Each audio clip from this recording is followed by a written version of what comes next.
Welcome back to Carneades.org. Today we're going to be continuing with our series, Dumbfounding Definitions, Dizzying Distinctions, and Diabolical Doctrines, a series sorting through some of the jargon of philosophy. In this video, we're going to be looking at what is a final cause, continuing with our series on Aristotle's four causes, and actually finishing them with the last of the four causes, the final cause.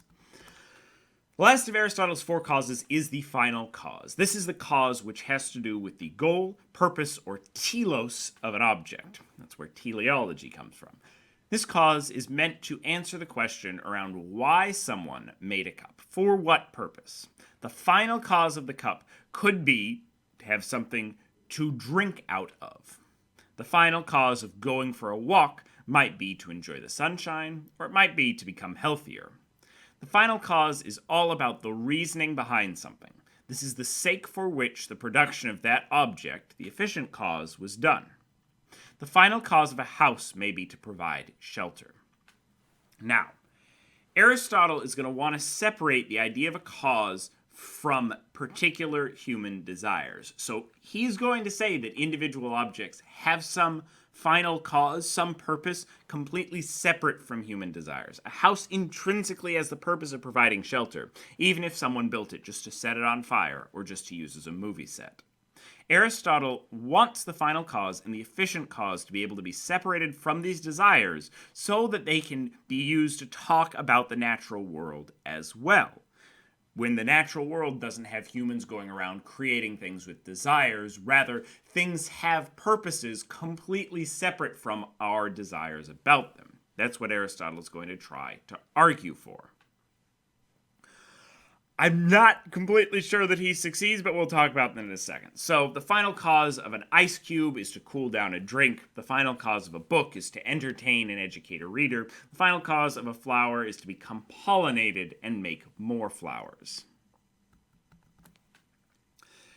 While it may not be terribly controversial to claim that man-made objects have final causes, it seems that a hammer has a distinct purpose completely separate from our desires about that. I can see a pretty good argument for that, even if we separate that from the original desires of the person that created the hammer. It seems difficult to map this onto nature, as Aristotle attempts to do, especially after Darwin. Aristotle puts teleology forth as an abductive argument. The best explanation for teeth is that they have an intrinsic purpose, to chew food. Either, basically for the teeth, either they just coincidentally were put in such a place such that it would be easier to rip food apart with the front teeth and grind it with the back ones, or that was their purpose, to rip and to grind.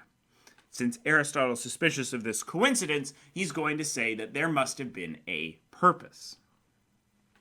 Now, there are many issues with abductive arguments. One of them is that they fail as soon as a better explanation comes along. Even disregarding empirical evidence for evolution and simply taking it as which explains what we have better, it seems to be a better explanation for biology than teleology, the idea that things have a purpose or something that they should be doing. Further, there are a range of natural phenomena which Aristotle will struggle to explain. He argues that the purpose of rain is to water crops, and that this is justified because either the regularity of rain when crops need water is simply a coincidence or it's purposeful. The unlikelihood of a coincidence leads him to conclude that the purpose of rain is to water crops. However, this seems to ignore another possibility, which, to forgive Aristotle, he didn't have this theory or this idea of evolution beforehand, which is that the crops evolved to survive in an environment where it rains a certain amount, or at particular times. Now, you can doubt the theory of evolution all day long, but this is a question about best explanation. Which better explains the things that we see in the world? That all of them have purposes, final causes which they're driven towards, or that plants and animals evolved to fit their environments. it seems to me there's a good case here for, at the very least, suspending belief between those two possibilities, if not fully outright getting rid of Aristotle's argument.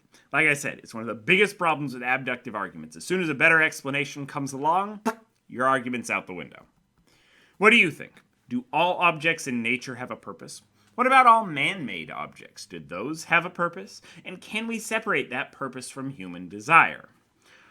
That was Aristotle's final cause and all of Aristotle's 4 causes. Watch this video and more here at Carneades.org and stay skeptical, everybody.